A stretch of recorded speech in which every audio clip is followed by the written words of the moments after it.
제가 36년 전에 이제 신학을 다녔고요. 양평 순복음 신학을 다녔는데, 사실 저는 공부를 안 했어요. 못한 게 아니고 안 했어요. 그래서 신학교에서 이제 1학기 말 시험을 보는데, 시험지를 받아놓고 이렇게 보니까 아는 게 하나도 없어요. 그래서 연필을 놓고 팔짱 끼고 시간만 되면 종치면 나 이제 나가려고 그렇게 했는데, 한 10분 전인가 내 뒤에 어느 여학생이 아유 나한테도 시험지를 딱 갖다 올려놓고 좀 써달라고 그러면서 나가버린 거예요. 그걸 우리 학감이 봤어요. 보고는 그냥 제깍다가 와가지고 제 시험지, 그분 시험지를 쫙 쩍째면서 제가 그날부터 퇴학을 당했습니다. 그래서 사당 순복음 가서 이제 졸업을 했는데, 너무너무 공부가 싫었어요. 그래 4년, 또 대학은 2년, 6년을 그냥 허송세월만 보냈지요. 그리고 나서 이제 졸업을 하고 목회를 하는데, 아니 공부를 하나도 안 했는데 목회는 또 돼요. 잘 돼요. 그런데 제 속에 걱정이 뭔가 하면, 성경을 모르는데 성도들이 그냥 계속 들어오는데 내가 성경을 알아야 그들에게 좀 멋있는 설교를 할 거 아니에요. 근데 날이 갈수록 제 마음속에 큰 걱정거리가 생겼어요. 이야, 어떡하지? 성도들은 매주마다 들어오는데 내가 미침이 없으니까 뭔 설교를 해야 될지, 맨날 같이 그냥 이 목사님 설교지, 저 목사님 설교지, 오만 설교지만 다 갖다 놓고 제 집안의 방 안에 아마 한 2턴은 될 거예요. 모든 목사님들 설교집을 다 갖다 놓고 짜집기 해서 하느라고, 그래서 고생을 많이 했어요. 그런데 날이 갈수록 제 마음속에 고통이 심해지고, 결국은 저는 목회 정년도 되기 전에 제가 사인을 하고 목회를 그만뒀어요. 그리고 이제 우리 딸아이가 저 양평 산골짜기 속에다가 집을 아담하게 하나 지어줘가지고 거기서 이제 다 이제 세상 잊어버리고 살려고 그렇게 들어갔는데, 내 마음속에 매일같이 죄책감이 오는 겁니다. 그래서 견딜 수가 없어요. 그러던 중에 어느 목사님이 제게 연락이 와서, 유 목사 좋은 스승이 있으니까 공부 한번 해보지 않겠어? 그래서 처음에 거절했어요. 한 10번 제게 연락이 왔어요.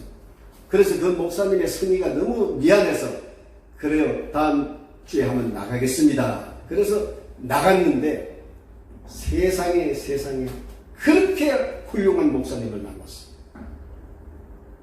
그래서 그때부터 나이 69세부터 공부를 시작해가지고 지금 5년째 지금 하고 있는데, 너무너무 공부가 재미있고, 그 훌륭한 목사님의 그 가르침이 너무너무 저한테 큰 충격이었어요. 그래서 제가 지금 5년째 공부를 하고 있는데, 제가 완전히 뒤집어진 거예요. 그 5년, 4년이 넘도록 신구약 성경을 22번을 읽고, 그 목사님 강의를 나가서 강의를 들은 것을 전부 다 또 영상에 담아가지고 와서 집에서 또 반복하고, 이렇게 해가지고 이제 뒤늦은 나이에 제가 공부를 해서 이렇게 지금 전국에 다니면서 복음을 전하고 있습니다. 김미경 목사님이 뭐 저렇게 방방 뛰지만은 제 젊었을 때는 제 절반밖에 못 뛰어. 제가 정말 방방 뛰었어요. 젊었을 때. 그래서 은혜로 목회는 한계가 있더라. 나이가 들고 은혜가 떨어지면 미천이 없으면 완전히 그냥 그때부터는 마음의 고통이에요.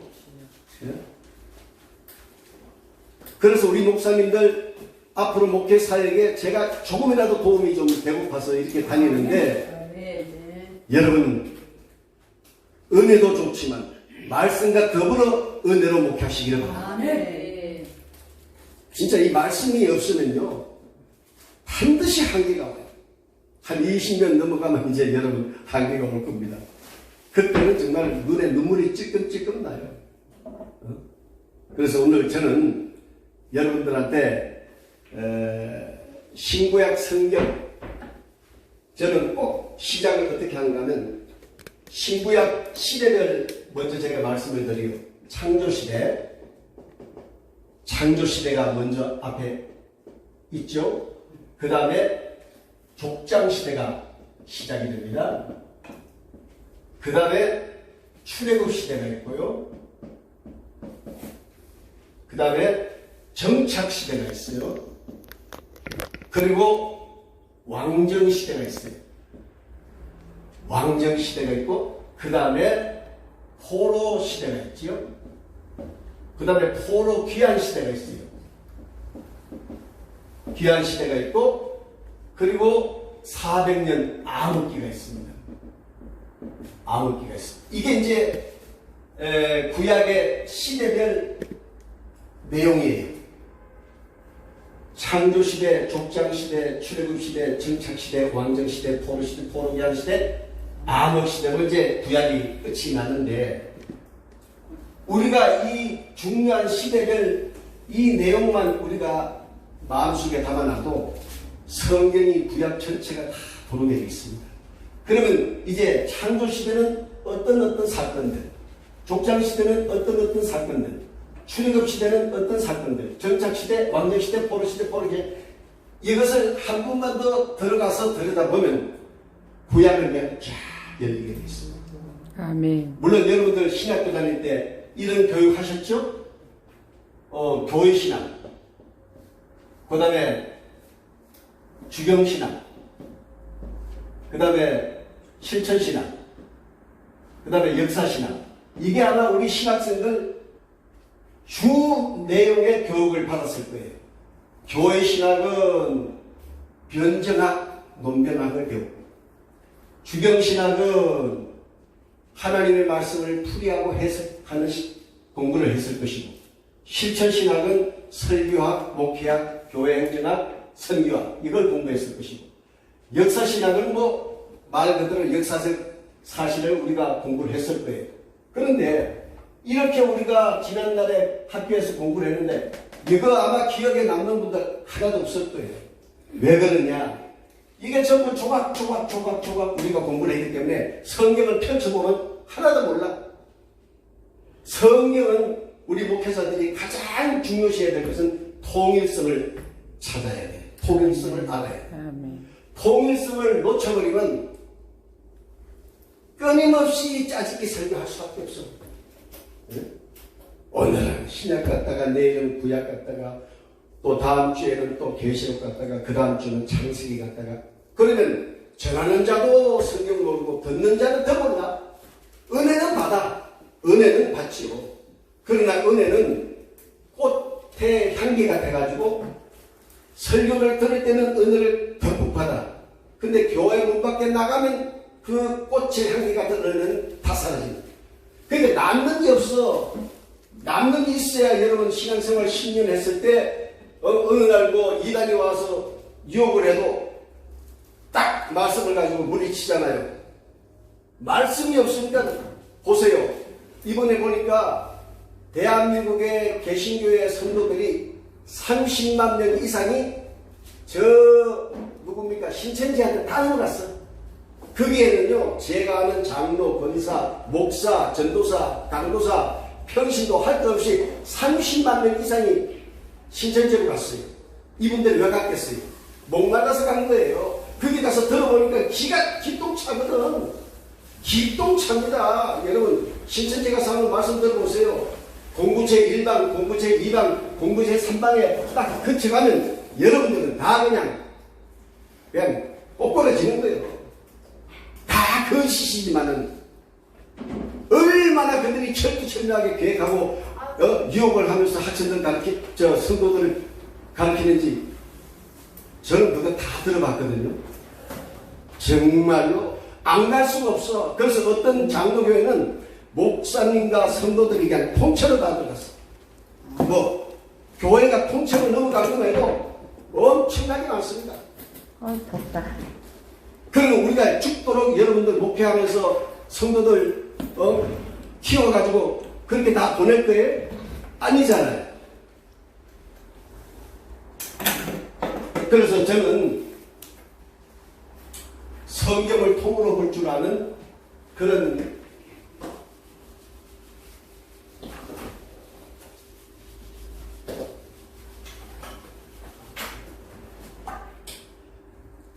제 강의 우리 김명희 목사님 외에는 아무도 안 들었죠. 예. 그래서 오늘은 제가 성경 괴가를 설명을 할게요. 첫째로 계시의 주제.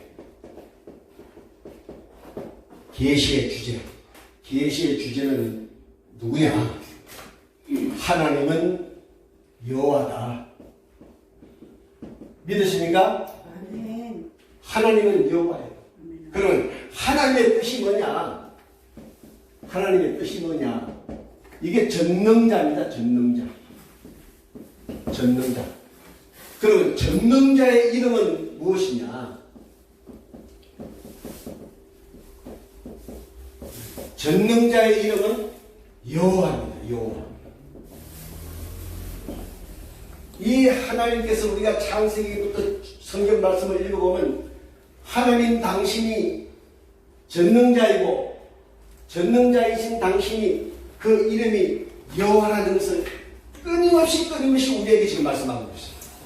그래서 창세기 1장에 보면 하나님만 나와요. 단수 하나님 1장은 무조건 다 하나님이에요. 2장 딱 넘어가면 여호와 하나님 이제 자기 이름을 밝히는 거예요. 그래서 이 전능자 하나님이 천지를 창조하는 거예요. 천지 창조를 하잖아요. 창조할 때 보면 세 분 삼위의 하나님이 연합해서 창조하셔요. 창세기 1장과 2장 3절에 보면 창세기 1장 1절로 2절로 3절에 보면 성부 성자 성령 하나님이 천지 창조를 하는데 연합해서 해요.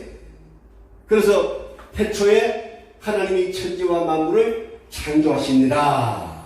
이게 성부께서 하신 말씀이거든요. 그러면 성부 하나님이 천지 만물을 계획하신 거예요. 계획했다는 것은 설계하셨다는 거죠. 그 설계도를 우리 예수님한테 딱 넘겨주면 예수님이 설계도를 쫙 펴놓고 선포를 하셔요. 빛이 있으라. 읽어보셨죠? 네. 빛이 있으라. 예수님이 선포를 해요. 그러면 성령 하나님이 운행하시더라. 일을 하셨다 이 말이에요. 그러니까 성부와 성자와 성령이 이미 창세기 1장 1절로 3절 안에 천지 만물을 창조하시는데 세 분이 다 연합해서 하셔요. 놀라운 비밀이죠. 이게 놀라운 비밀이에요. 그러면 우리 예수님이 과연 이 땅에 오셨을 때 정말 그렇게 하셨을까? 그렇게 하셨어요. 당신이 이 땅에 왔을 때 나는 만왕의 왕이요 만주의 주라고 선포하셨잖아요. 근데 오신 예수님을 보니까 남루하고 뭐 거지 같아. 모습은 누가 봐도 왕이 아니야. 그런데 예수님의 그 사역 속에 우리가 자세히 살펴보면 정말 왕이었어. 파도야 천장아 선포하시잖아요. 더러운 귀신아 그 몸에서 나오라 선포하시잖아요. 그러니까 그분의 입술에서 나오는 말씀이 창조 때 하신 그 선포야. 그러니까 예수님이 죽은 나사로를 향해서 나사로야 나오라 그냥 나왔잖아요. 이게 바로 예수님의 그 놀라운 사역의 권세, 그걸 우리가 볼 수가 있습니다. 그래서 천지 창조를 하시는데 이 성경 속에 우리가 보면 전 우주가 다 들어있어요. 우주가 다 들어있어요. 그리고 세상 나라도 다 들어있어요. 우주와 세상 나라 그리고 모든 자연계가 다 들어있어요. 이 성경 속에 다 들어있습니다. 하나도 빠짐없이 다 들어있습니다. 그래서 이 세상 나라 어디서부터 시작되는가 하면 노아의 세 아들을 통해서부터 이제 세상 나라가 나가기 시작해요. 야벳은 7 아들을 놓잖아요. 고멜과 마구 마대 야완 두발 메섹 비라스. 그래서 이들이 7 족속으로 나가요. 키메리안족, 서구대아족, 메데족, 헬라족, 러시아족, 펠라스키아족, 스페인족. 그래서 지중해에서 이스라엘 지중해에서 바닷가를 쫙 올라가면서 에게해에서 또 한 족속이, 또 카스피에서 한 족속이, 흑해에서 한 족속이, 이렇게 해서 북유럽, 동유럽을 다니면서 7족속이 다 흩어져서 이 야벳 족속이 전 유럽 국가를 만들어내잖아요. 셈은 지금의 이 동남아시아, 아시아를 만들어냅니다. 그리고 함은 지금의 아프리카 민족을 만들어냅니다. 이 세상 나라가 성경에 다 들어있어요. 그러면 지금의 중동은, 그리고 저 뉴질랜드, 호주, 미국은 어떻게 된 거예요? 여러분, 지금의 중동은 아브라함 때 이삭과 이스마엘을 낳잖아요. 근데 이스마엘이 그 후예들이 오늘날 중동 민족이 됩니다. 네. 그리고 이삭의 후예들이 오늘날 유대 민족이에요. 그래서 이 성경 안에는 우주 만물이 다 있고 세상 나라가 다 있고 모든 자연계가 다 있어요. 그래서 성경에 보면 마태복음 10장 29절에 참새 2마리가 한 아사리온에 팔리지 않느냐. 그러나 하나님의 허락 없이는 한 마리도 떨어지지 않는다. 마태복음 6장 26절에 공중의 새를 보라.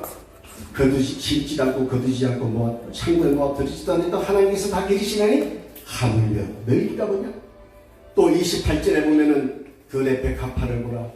수고도 아니하고 길쌈도 아니해도 다 하나님께서 먹이시나니 자연계가 다 들어있어요. 그 중심에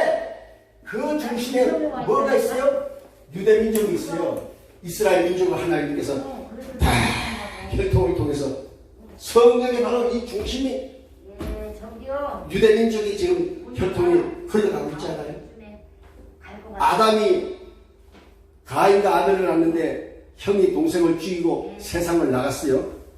하나님도 버리고 아버지도 버리고. 그래서 가인의 후손들이 창세기 6장에 와가지고 완전히 불신자 세계로 살았잖아요.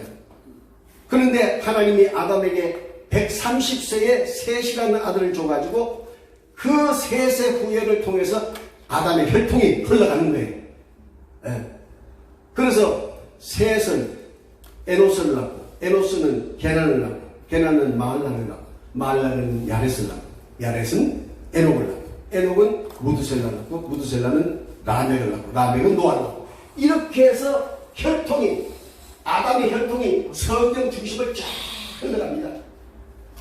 우리가 성경을 볼 때 항상 잊지 말아야 될 것은 하나님이 아담에게 언약한 그 언약이 혈통이 흘러갔는데 거기에 가인의 후손들이 창세기 6장에 와서 이들을 혈통을 끊으려고 거기서 혼합을 하잖아요.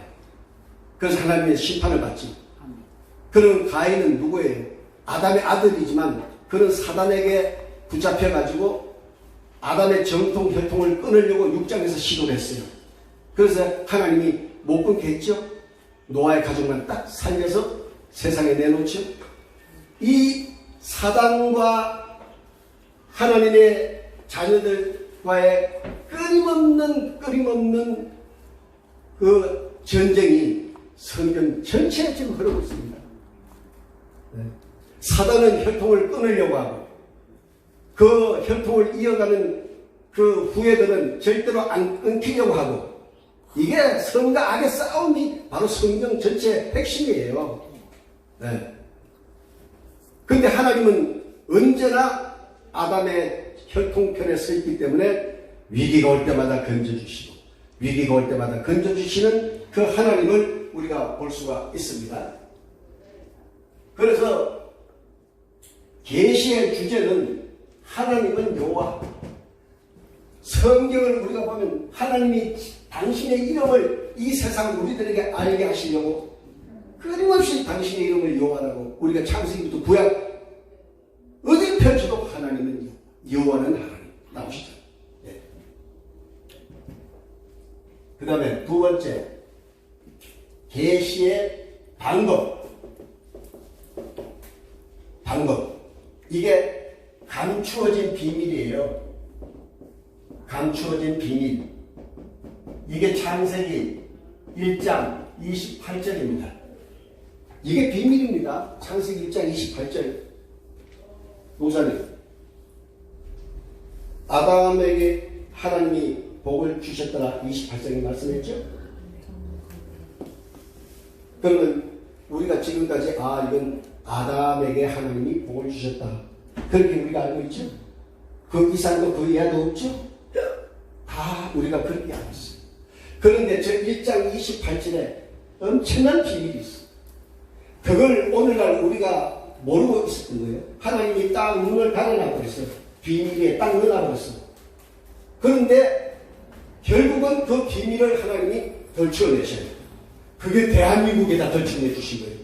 놀라운 사건이에요. 놀라운 축복이에요, 여러분. 자, 그러면 성경은 비밀로 꽉 들어찼습니다. 그 중에 제가 대표적인 거 2개만 얘기를 할게요. 첫 번째가 다니엘서 12장 4절로 7절을 한번 누가 크게 찾아서 읽어보세요.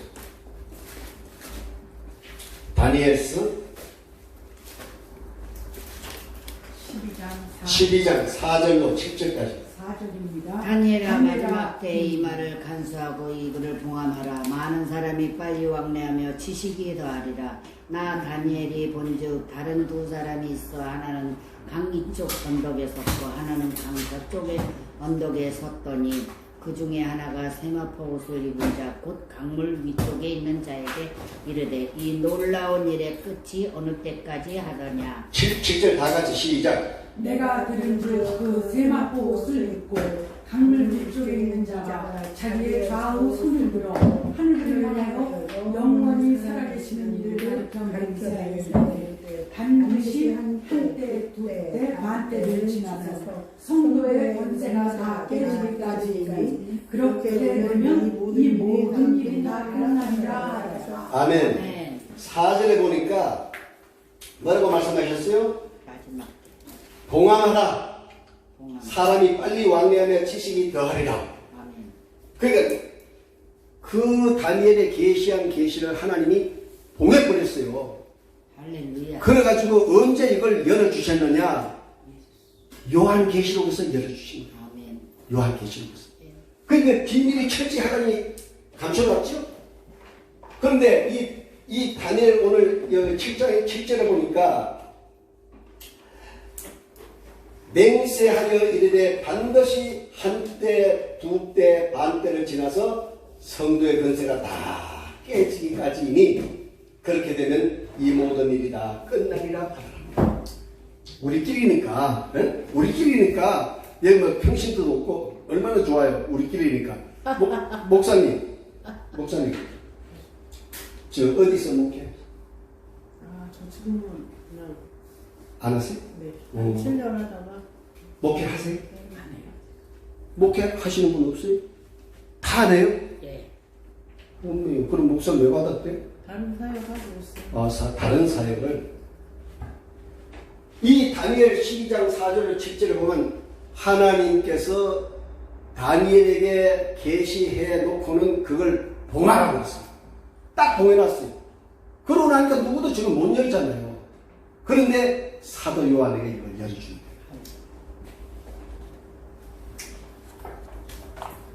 그러면 언제 어떻게 열어준다고 그랬어요?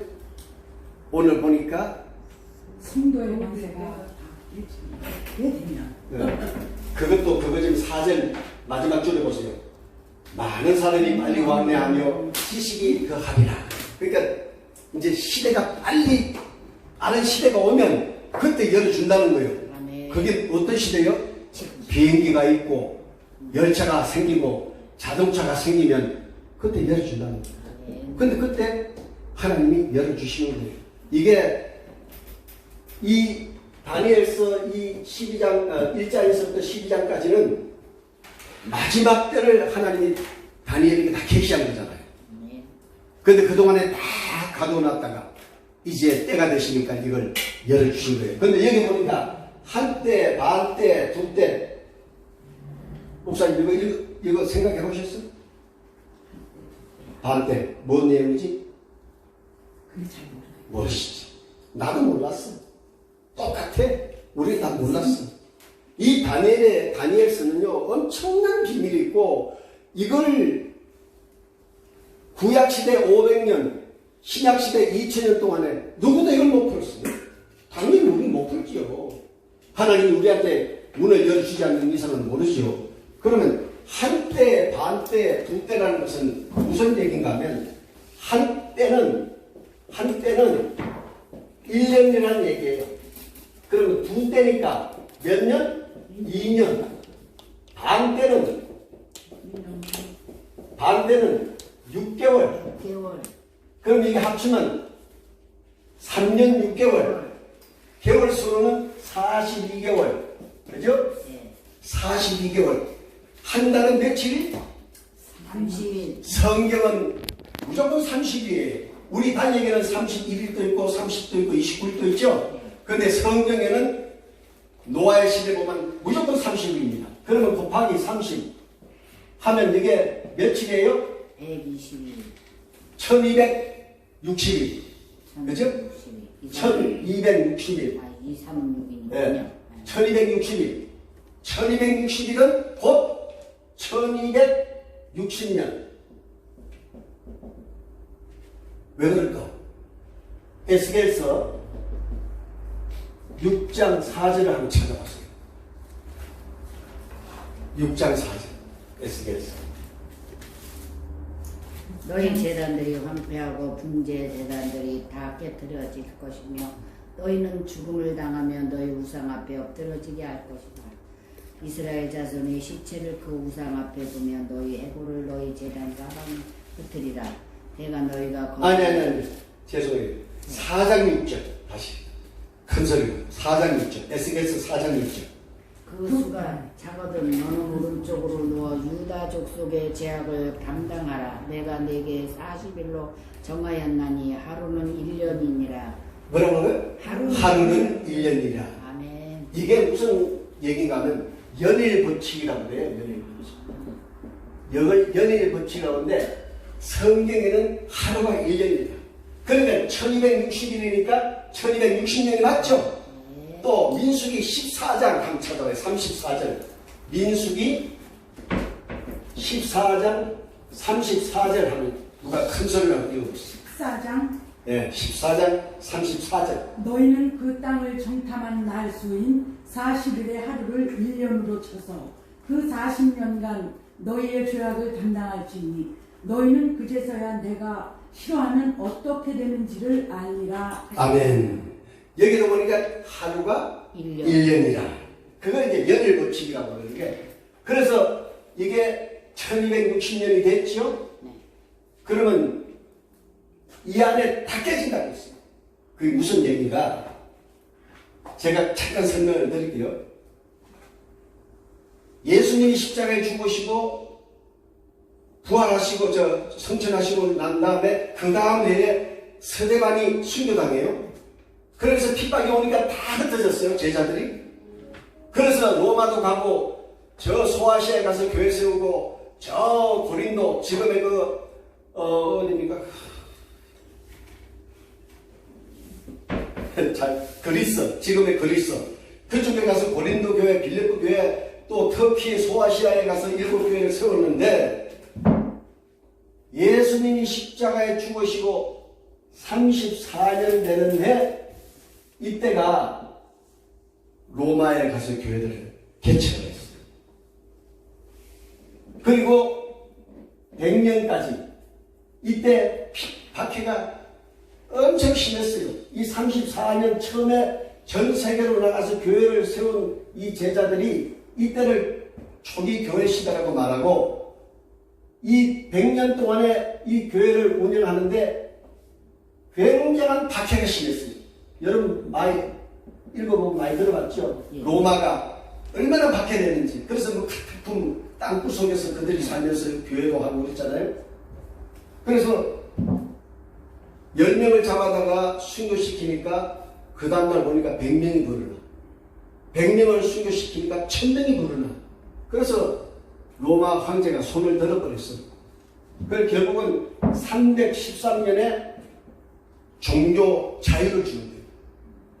자유를 주는 계속 이때까지는 박해를 했는데 313년에 그 자유를 줬어요.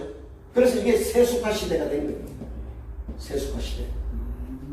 313년에서 자유를 얻어서 이들이 언제까지? 538년까지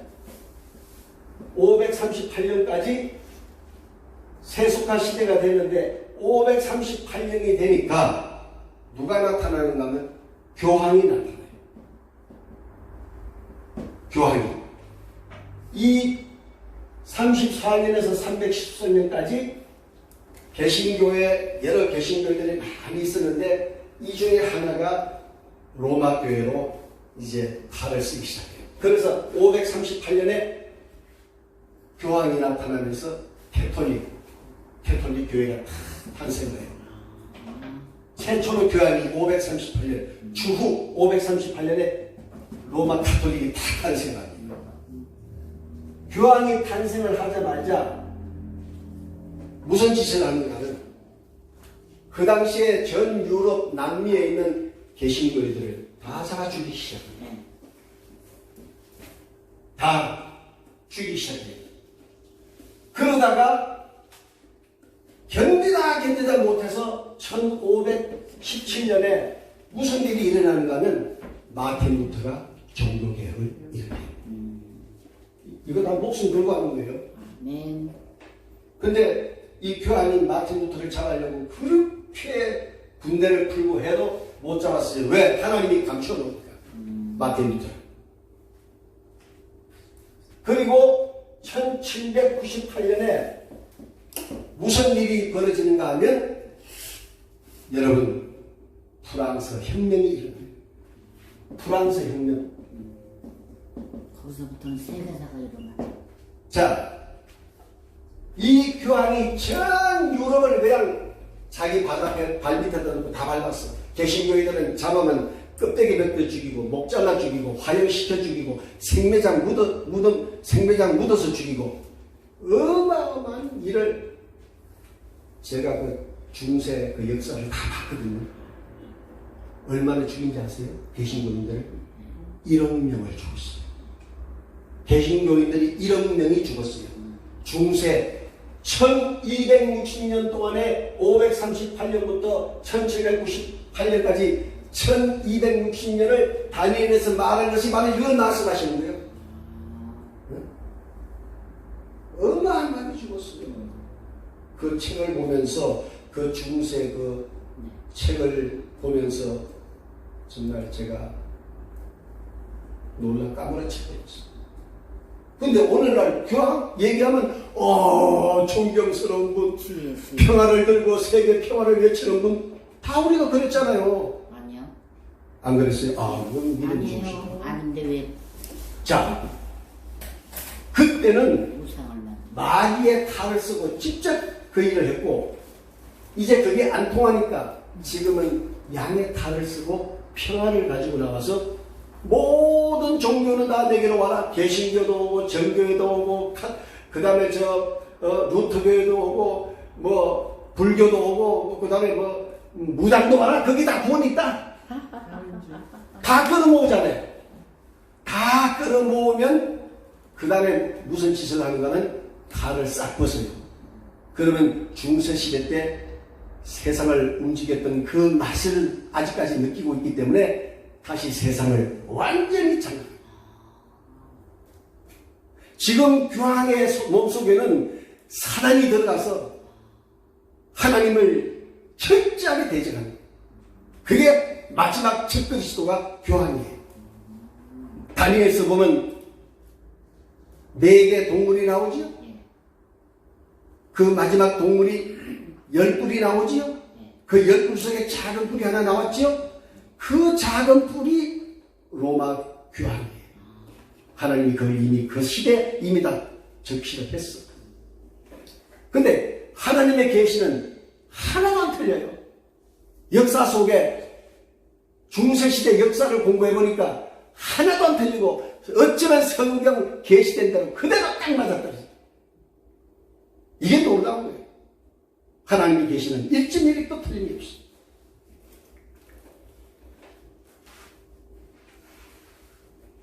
이 프랑스 혁명이 일어나가지고 여기에 누가 혁명을 일으켜요? 여러분 잘 아잖아요. 나폴레옹. 나폴레옹이 그 당시에 육군 대위인가 소련인가 그랬어요. 도저히 이대로는 안 되겠다. 나라 이건 다 망하고 지금 풍기박산 났으니까 나라를 살려야 되겠다 해서 나폴레옹이 혁명을 일으켜가지고 완전히 천주교를 그냥 다 불태우고 그냥 신부도 다 죽이고 심지어 이 로마에까지 나폴레옹이 와가지고 비오 6세, 그때 당시에는 교황이 비오 6세예요. 그 교황을 붙잡아다가 프랑스로 끌고 가요. 그래서 감옥에다 집어넣어요. 거기서 죽게 만들어요. 그게 다니엘에서 나오는 한 때, 두 때, 반 때 이 말씀을 하는 거예요.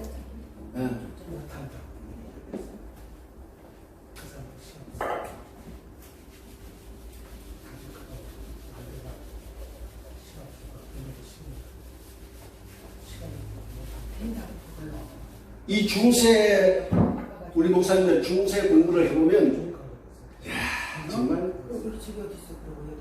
너무 우리 목회에 큰 힘이 되고 자원이 되고.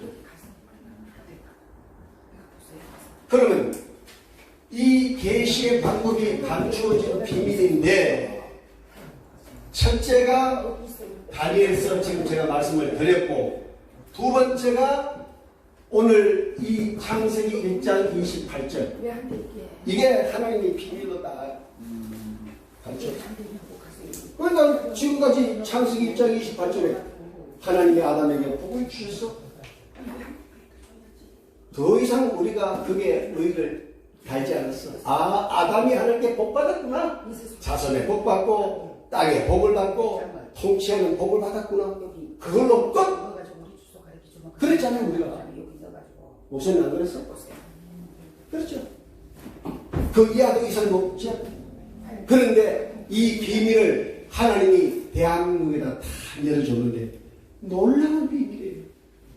이 세 가지 축복이 자손이 아담으로부터 혈통을 따라서 쭉 가면서 자손 언약이 성취가 돼요.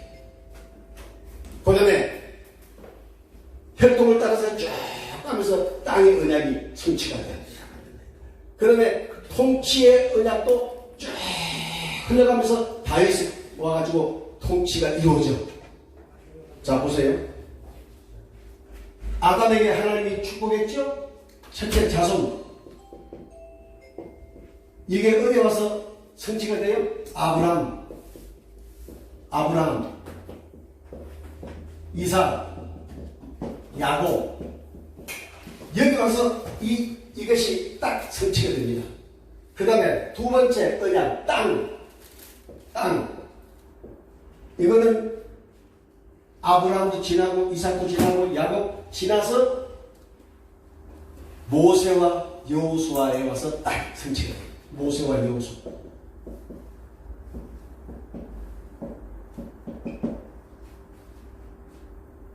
그 다음에 통치. 이 1장 28절에 보면 다스리라. 그런데 이게 통치예요.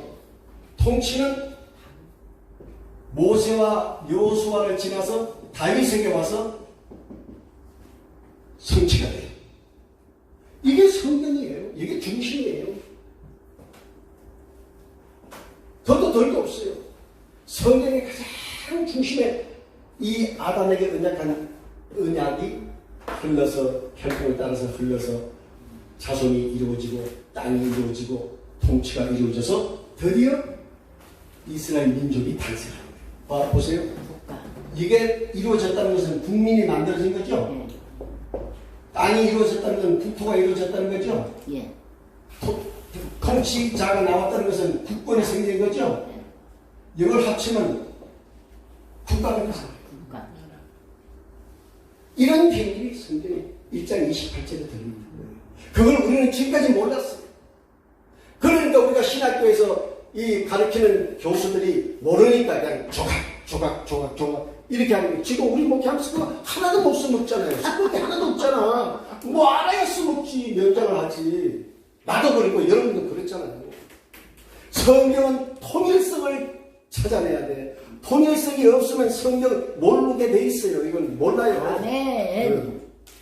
성경은 아담으로부터 계시록까지 완전 위대하게 통일성이 한 번도 끊어지지 아니하고 다 연결되어 있습니다. 이게 놀라운 비밀이에요. 이래서 이스라엘이 이렇게 민족이 탄생한 겁니다. 응? 이렇게 해서 탄생을 했고요. 이 비밀을 하나님이 대한민국에다가 열어주셨다는 것은 우리는 너무 큰 은혜의 축복이 아닐 수가 없죠. 네. 세 번째, 계시의 내용. 그럼 하나님 계시의 내용이 뭘까? 자, 계시의 주제는 하나님은 여호와, 하나님의 뜻은 전능자, 전능자의 이름은 여호와. 그러면 과연 이게 맞는가? 아까 빼버리는 이거 하면 출애굽기 6장 2절로 3절 하면 누가 찾아서 읽어보세요. 아까 내가 말씀을 출애굽기 6장 출애굽기 6장 2절로 3절 큰 소리로. 하나님이 모세에게 말씀하여 이르시되 나는 여호와니라. 내가 아브라함과 이삭과 야곱에게 전능의 하나님으로 나타났으니 나의 이름을 여호와로는 그들에게 알리지 아니하였고. 아멘. 예, 답을 주셨죠. 내가 아브라함과 이삭과 야곱에게는 전능한 하나님으로 나타났으나 내가 그들에게까지 아직 여호와라는 것을 알리지 않았다. 딱 답을 제가 설명하는 답이 나왔죠. 그러니까 나 뭐 이상한 거 가르친다고 저 유목사 이단 3단 그러지 마세요. 나는 이 성경 말씀을 가르칠 때 내 거 하나도 안 넣고 오라지 저는 성경만 가지고 얘기하니까. 네. 하도 요즘은 그만 어쩌면 이단 소리 하니까 나 이단 만들지 마세요. 성경만 말씀하는 거예요. 자, 그래서 두 번째 계시의 방법은 감추어진 비밀. 우리가 설명드렸죠. 세 번째는 그러면 계시의 내용이 뭔가? 계시의 내용. 계시의 내용을 바로 이거는 하나님 나라입니다. 하나님 나라. 하나님 나라를 우리한테 계시하신 거예요. 성경에 그게 그렇게 계시가 되어 있는 거예요. 하나님 나라를 계시를 했는데 제가 두 가지로만 말씀을 드릴게요. 첫째, 구약은 모형으로 하나님의 나라를 보여주십니다. 구약은 모형으로 하나님의 나라를 보여주셨다. 또 두 번째, 신약은 실체로 보여주셨다. 실체로. 그건 무슨 뜻이에요? 예수 그리스도를 직접 보내가지고 우리에게 보여주셨다. 그 말이에요. 자, 그러면 구약은 모형으로 하나님의 나라를 보여주는데 목사님들 어떤 모형이었을까? 어떤 모형이 있을까? 구약에는 예수 그리스도의 모형이 무지하게 많아. 구약은 전부 사건들이 다 예수를 모형으로 보여준 거예요. 첫 번째, 노아의 방주. 거기 들어가면 구원받았잖아요. 아멘. 이걸 예수를 얘기하는 거예요. 또 창세기 14장에 보면 샬렘 왕 나오죠? 아브라함에게 축복하고 아브라함이 11조를 드렸고 예수를 보여준 거예요. 그 다음에 6월절 예수를 보여준 거예요. 홍해 갈라진 거. 최대 모형 중의 모형은 성막입니다. 최대 인간적인 모형을 보여준 것이 살레만입니다. 녹뱀도 보여줬고 반석도 보여줬고 만나도 보여줬고 이 구약의 사건들은 다 예수를 장차 오실 예수를 모형으로 보여줘서 그들이 은혜 속에 멀리 장차 오실 예수 그리스도를 그 모형을 통해서 구원을 받았답니다. 네. 그러니까 얼마나 하나님이 세밀하세요. 얼마나 하나님이 놀라우세요. 여러분, 하나님은 우리 생각까지도 다 알고 계신다는 거 잊지 말아야 돼요.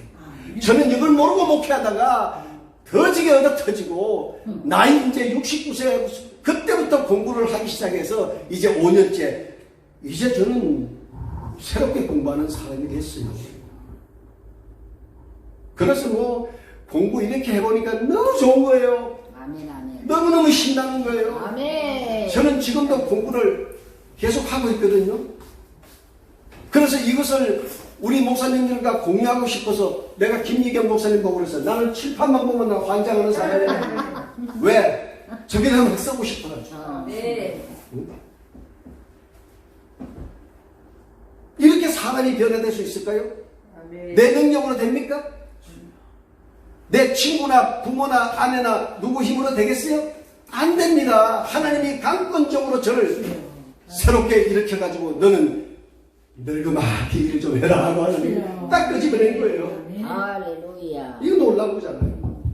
그러니까 지금 공부 못한다고 해서 안 한다고 해서 걱정하지 마세요. 때가 되면 하나님이 볼을 딱 끼워가지고 가실 거니까. 네? 사실 제가 옛날에는 신방 오라 그러면 겁이 더 큰다. 그럼 물어봐. 왜 신방 오라 그럽니까? 그럼 뭐 복잡하게 얘기를 해요. 그러면 아유 말씀을 찾아야겠는데 아무리 뒤져봐도 그 말씀이 없어. 환장한 거죠. 안타깝죠.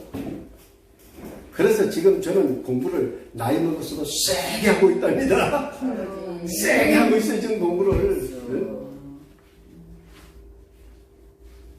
자, 구약은 모형으로 하나님 나라를 우리에게 보여줬고요. 그 중에서 두 가지를 얘기하라고 그러면 성막입니다. 성막. 성막이 예수 그리스도의 가장 가까운 모형이에요. 그러면 성막이 뭐가 그렇게 모형이 가까워? 여러분 성막은 딱 들어가면 번제단이 있죠. 그 옆에 가면 양 잡는 처소가 있어요. 그 다음에 들어가면 물두멍이 있어요. 성소에 들어가면 떡상이 있고 촛대가 있고 향단이 있죠. 이게 다 정말 기가 막힌 하나님의 계획이 그 들어있어요. 떡상은 말씀이에요. 향단은 기도예요. 촛대는 성령이에요.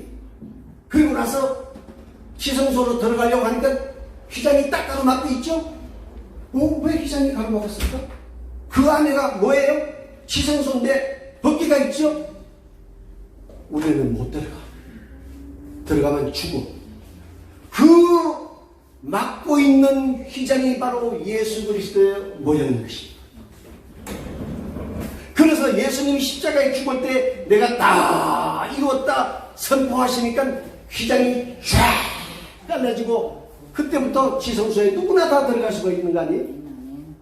성막이 최고의 예수 그리스도의 모형입니다. 두 번째는 구약에 보면 많은 인물들이 나오죠. 그 인물들 중에 가장 예수를 모형으로 가까이 보여주신 것이 창세기 14장에 있는 살렘왕. 이름이 뭐라고요? 멜기세덱. 영원한 대제사장이라고 하나님이 선포를 하셨어요. 그리고 그를 딱 감춰버려요. 그런데 또 살렘왕 가지고 또 이단들이 많이 나와요. 살렘왕, 내가 살렘왕이다. 그리고 이단들이 지금 저 공천들이 많이 있습니다. 자기가 살렘왕이래. 네? 사실은 살렘왕은요 실제 인물입니다. 그 시대에 제가 꼭 잠깐 말씀드릴게요. 예루살렘, 지금의 이스라엘 나라의 예루살렘을 아브라함의 때는 그걸 모리아산이라 그렇게 불렀어요. 이삭 바쳤죠? 부엘세바에서 모리아산까지가 사흘 밤낮으로 걸어가서 모리아산에서 제단을 만들어 이삭을 바쳤다고 그랬죠? 그 당시는 거기를 모리아산으로 불렀어요. 그 다음에 가나안 땅에 7 족속이 살 때는 거기를 그 사람들이 여부스라 그렇게 불렀어요. 근데 창세기 14장에 보니까 살렘이라고 또 불렀어요. 그 지역을. 그러니까 시대별로 이름이 바뀌었던 거예요.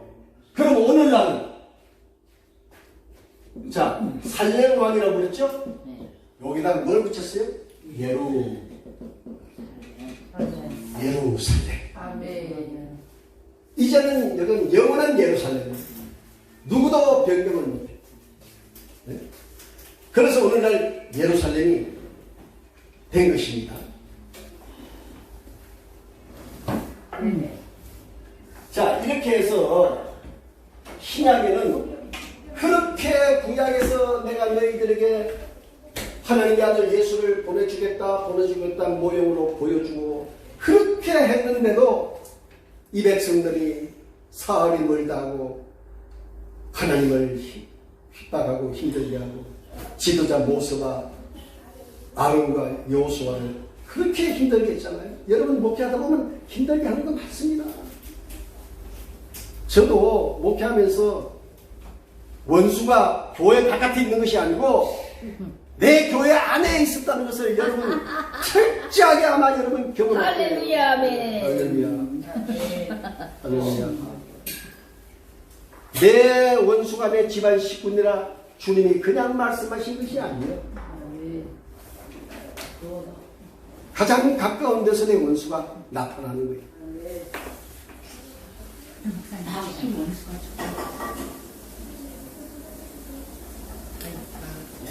제가요 목회하면서 엄청난 일이 있었어요. 그 중에 내가 평신도가 있으면 절대 안 해. 그 감정을. 평신도가 없으면 내가 어쩌다가 한 번 하는데 김미경 목사님은 한 번 들었을 거야. 우리 교회 안에서 살인사건이 4번 일어났어. 그 하나난 걸 내가 전번에 김미경 목사님한테 말씀을 드렸는데 한 번만 더 드릴게요. 참조하라고. 우리는 축복권을 함부로 사용해서 정말로 제가 고강동에서 지하 30평에서 목회할 때 순식간에 교회가 다 차버렸어요. 그리고 1부, 2부 예배 드리도 안 될 것 같아가지고 하나님 더 큰 성전 주시면 그렇게 기도했는데 새로 뜨뜻하게 지은 70평짜리 2개층을 딱 주셨어요. 그래 이사를 했죠. 오메 이사를 좋은 건물로 이사를 하고 나니까 더 성도들이 모여드는 거 있죠. 그런데 하나님이 축복을 주는 대신에 한쪽에서는 사단이 역사한다는 걸 알아야 돼요. 하나님이 나에게 축복을 주시면은 반드시 사단이 역사하겠구나. 이걸 대비하고 있어야 되는데 그때만 해도 몰랐어. 그런데 누구에게? 우리 교회 여성교회 회장 남일성교회 회장에게 사단이 싹 들어갔어. 그때부터 뭐 교회를 흔드는데 뭐 감당이 안 돼. 그래서 제가 작정 새벽 기도를 혼자 작정 새벽 기도를 해가지고 기도를 하는데 제게 마음에 응답이 오기를 야, 이 목사 네가 떠나면 돼. 네가 떠나면 되는데 네가 뭐 그렇게 고민하고 있어? 그 깨달음을 받고 제가 교회를 떠났어요. 저는 또 그런 성격의 소유자입니다. 뭐 저는 미련 없어요. 지금도 마찬가지지만 그랬는데 얼마 있지 않아서 그 문방구하는 집사님이 밤중에 저녁에 내게 전화가 왔어요. 목사님 9시 뉴스 보셨어요? 못 봤는데요. 큰일 났어요. 그거 뭔데요? 여성교회 회장이 대낮에 강도가 들어와서 강도가 죽여가지고 토막을 3개 내서 자료에 담아서 대구까지 가져가서 대구 수송원서다 던졌는데 이것이 물에 떠오르면서 세상에 알려진 거예요. 그래서 KBS, SBS, MBC 다 나왔어요. 하나님이 그날 저녁 나에게 그걸 못 보게 하셨어요. 쇼크받은 거예요. 너무너무 안타까워. 지금도 난 그거 생각하면 너무 가슴이 아파요. 함부로 주의 종은 저주하지 말아야 돼. 축복권을 함부로 쓰면 안 돼. 그 뒤로부터 제가 목회하는 동안에 이러한 유사한 사건들, 살인사건이 4번이나 일어났어요. 그 속에서는 나는 하나님이 나를 버렸다. 하나님이 나와 함께하지 않는구나 이렇게 생각을 하고 저는 조기 은퇴를 했습니다. 그러니까 목사님들은 그 축복권이요 그냥 우연히 그냥 어부지리로 주어진 게 아닙니다. 여러분들 축복권은 정말로 성경대로 사용하셔야 돼요. 할렐루야. 예, 그렇게 하셔야 돼요. 그래서 신약은 하나님의 나라가 실체로 왔다. 예수가 왔잖아요. 아멘. 구약은 모형으로 하나님 나라가 왔습니다. 자, 네 번째. 계시의 주체. 처음에 1번은 주제지요. 네 번째는 주체. 이 주체는 뭔가 하면 보혜사 성령입니다.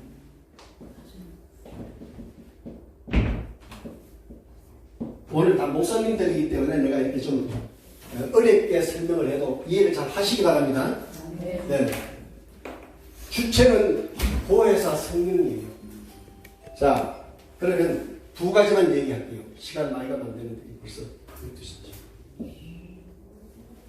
첫째는 요한복음 14장 16절을 누가 한번 찾아서 읽어보세요. 요한복음 14장 16절. 16절입니다. 내가 아버지께 구하겠으니 그가 또 다른 보혜사를 너희에게 주사 영원토록 너희와 함께 있게 하리니. 아멘. 보혜사 성령께서 우리에게 오셔서 우리와 영원토록 함께 하신다는 거예요. 할렐루야. 아멘. 그러면 어떻게 함께 할 것인가? 분명히 성경은 요한복음 14장 6절에 보혜사를 보내서 너희와 함께 영원토록 함께 하겠다고 했는데, 그러면 어떤 방식으로 함께 하실까? 첫째, 위로자로 함께 하십니다. 위로자로. 둘째, 돕는 자로 함께 하십니다. 자, 이 두 가지만 얘기할게요. 보혜사 성령이 우리에게 오셔가지고 그때부터 우리를 돕는 자, 보혜사 성령께서 위로자로, 돕는 자로. 여러분 그거 늘 입술로 고백하잖아요. 네. 얼마나 우리 인생들이 성령께로부터 위로받을 일이 많습니까? 시시때때로 우리가 위로를 받아야 되잖아요. 네. 그걸 누가 인간에게 찾아가서 위로받겠습니까? 오히려 상처받아요. 여러분 엎드려서 기도하세요. 그러면 성령께서 여러분들 찾아오셔서 여러분들을 넉넉하게 위로하실 것입니다. 내 사랑하는 종아 하면서 위로하십니다. 언제나 여러분 위로가 필요하시면 그분께 엎드려 기도하시면 보혜사 성령이 내게 오셔서 나를 한없이 위로하십니다. 뭐 저보다 많이 느꼈을 거예요. 자, 두 번째로 돕는 자로 보혜사 성령이 우리에게 오셨어요. 자, 전도를 나갔는데 갑자기 이상한 놈을 만나가지고 그냥 마음도 꽉 막히고 어쩔 줄을 모르고 막 당황할 때, 그때 성령이 내게 말씀하셔요. 담대함을 주세요. 어? 제가 간증 하나 할게요. 순복음교회 집사님이 이제 그 팀들이 공항에 외국에서 오는 손님을 맞이하러 나가는데 급히 가다가 신호등에 딱 걸려서 경찰한테 잡혔어. 그러면 이건 뭐 세워놓고 조사 다 하고 뭐 끊어야 되고 이러면 지금 그 손님이 나와서 못 찾잖아요.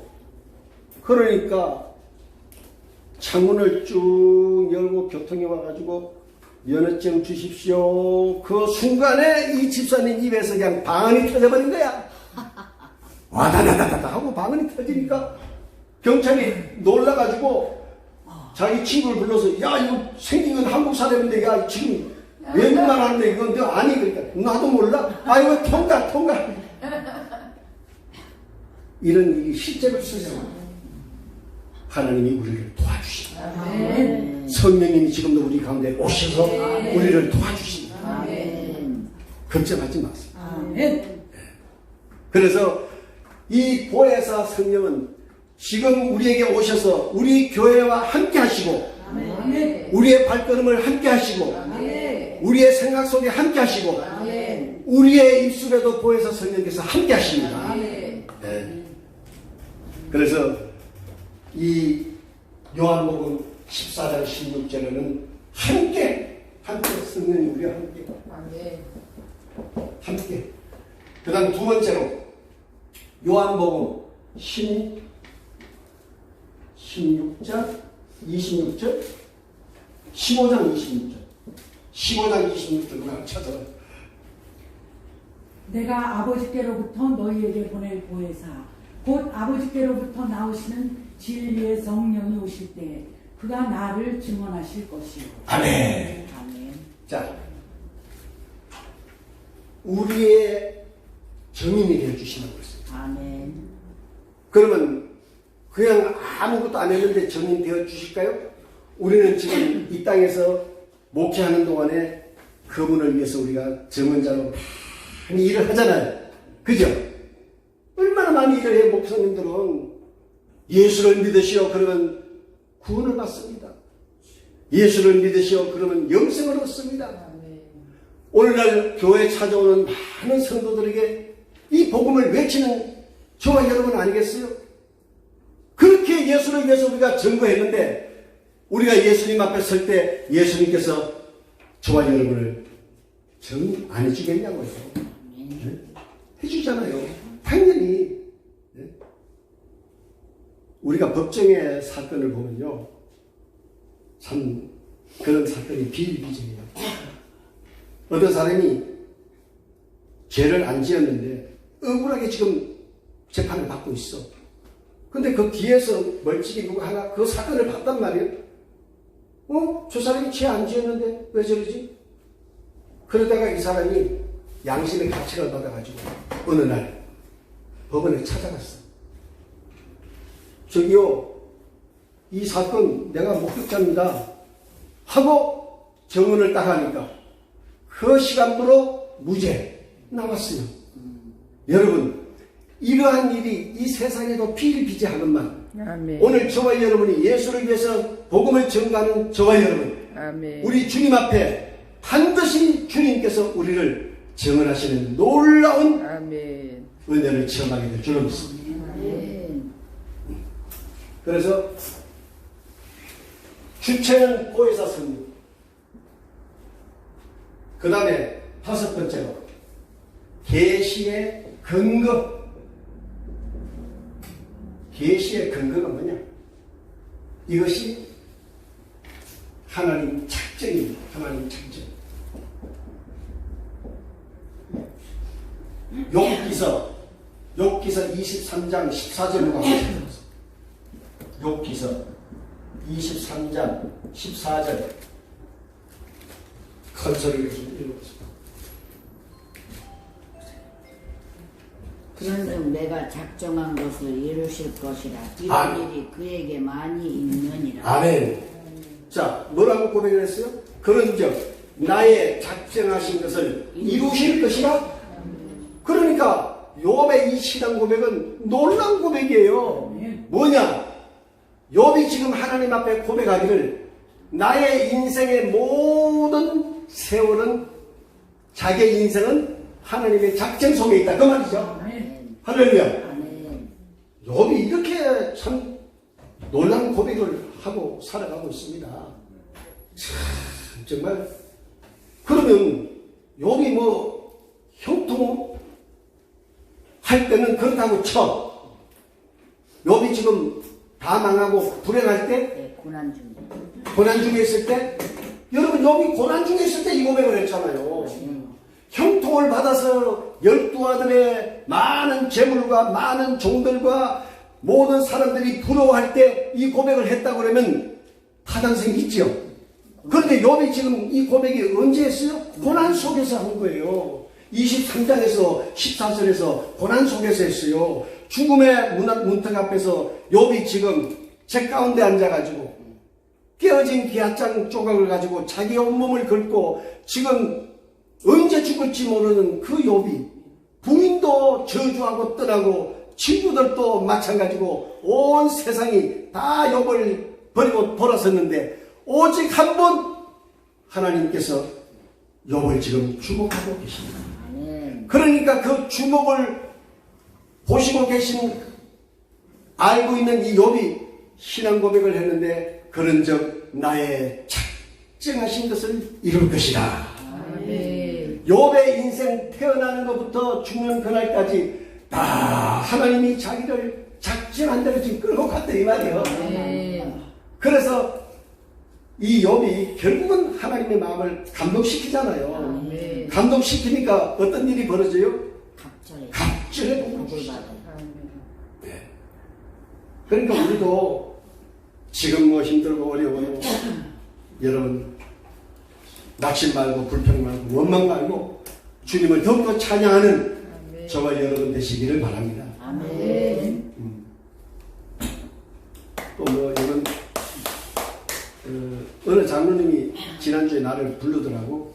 제 강의를 한 10번 들었어요. 똑같은 강의를 10번 들은 장로님이 저를 불러요. 그래서 지난주에 서울에 올라와서 만났는데 목사님 앞으로 이 복음을 좀 많이 증거해야 되는데 자기가 한국에 있는 외국인 청년들을 불러놓을 테니까 와서 이걸 좀 하라는 거예요. 그러면서 안산에 있는 자기 건물을 이 핸드폰으로 보여주는데 연건평 2,500평이야. 사업을 하다 다 접었어. 현대자동차 부품 생산하는 공장인데 다 접었대. 나이가 80년. 목사님 이제 내가 남은 인생에 주를 위해서 좀 더 선교하다가 가겠습니다. 목사님 그 강의 이 외국인 청년들한테 좀 해주십사. 그래. 아니 저는 뭐 불러만 주면 난 감사하지요. 하겠습니다.